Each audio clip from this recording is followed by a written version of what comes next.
Friends, ഞാൻ അമ്പിളി. എല്ലാവർക്കും എൻ്റെ ചാനലിലേക്ക് സ്വാഗതം. ഇന്ന് ഞാൻ ഉണ്ടാക്കാൻ പോകുന്നത് ഒരു പാലക്കാടൻ ഉള്ളിച്ചമ്മന്തിയാണ്. ദോശയോട് ഒപ്പവും അതുപോലെ ഇഡ്ഡലിയോടൊപ്പവും ഇത് വളരെ ടേസ്റ്റിയാണ് കേട്ടോ. അപ്പോൾ നമുക്ക് വീഡിയോയിലേക്ക് പോകാം. ഉള്ളിച്ചമ്മന്തിക്കായിട്ട് ഞാനൊരു ഇടത്തരം സവോളയാണ് എടുത്തിരിക്കുന്നത്. അതിൻ്റെ പുറത്തെ തൊലിയെല്ലാം കളഞ്ഞ് വൃത്തിയാക്കി എടുത്തിരിക്കുന്നു. ഇനി ഇതിനെ നമുക്ക് ചെറിയ പീസുകളാക്കി എടുക്കാം. ഇതുപോലെ നമുക്ക് സവോള അരിഞ്ഞെടുക്കാം.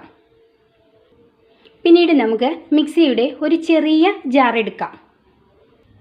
അതിലേക്ക് നമുക്ക് സവോള അരിഞ്ഞു വച്ചിരിക്കുന്നത് കുറേശ്ശെ ഇട്ട് കൊടുക്കാം. അതിലേക്ക് നമുക്ക് മുളക് പൊടി ചേർത്ത് കൊടുക്കാം. ഞാൻ കാശ്മീരി മുളക് പൊടി 1 ടേബിൾ സ്പൂണാണ് ചേർക്കുന്നത്. അപ്പോൾ നല്ല നിറവും കിട്ടും, ചമ്മന്തി നല്ല കൊഴുത്തിരിക്കുകയും ചെയ്യും. പാകത്തിന് ഉപ്പ് ചേർത്ത് കൊടുക്കാം. ഇനി നമുക്ക് ചമ്മന്തി അരച്ചെടുക്കാം.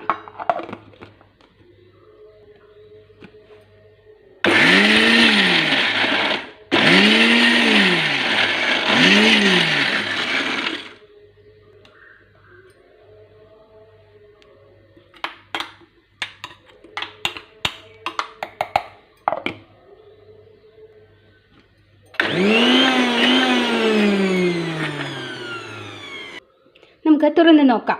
ഇത് നല്ല പേസ്റ്റ് പോലെ അരയണം കേട്ടോ. അപ്പോൾ നമ്മൾ ഇതിലേക്ക് കുറച്ച് പച്ച വെളിച്ചെണ്ണയാണ് ഇനി ചേർത്ത് കൊടുക്കുന്നത്.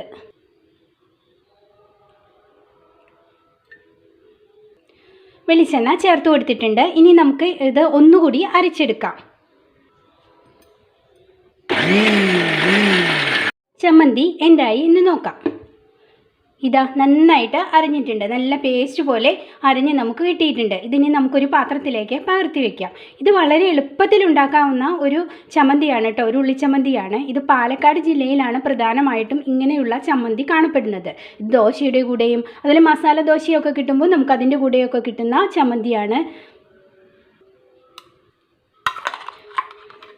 രാവിലെ പെട്ടെന്ന് ഉണ്ടാക്കാൻ പറ്റുന്ന ഒരു ചമ്മന്തി കൂടിയാണ് കേട്ടോ ഇത്. ദോശയൊക്കെ ഉണ്ടാക്കാൻ ശ്രമിക്കുന്ന അവസരത്തിൽ ഈ ചമ്മന്തി ഒന്ന് ഉണ്ടാക്കി നോക്കൂ. തീർച്ചയായിട്ടും നിങ്ങൾക്കിത് ഇഷ്ടപ്പെടും, ഉറപ്പ് തന്നെ. ചമ്മന്തി റെഡി ആയിട്ടുണ്ട്. അപ്പോൾ തീർച്ചയായിട്ടും നിങ്ങളിതൊന്ന് ട്രൈ ചെയ്ത് നോക്കണം. അപ്പോൾ എൻ്റെ വീഡിയോ ഇഷ്ടമായിട്ടുണ്ടെങ്കിൽ ലൈക്ക് ചെയ്യണം.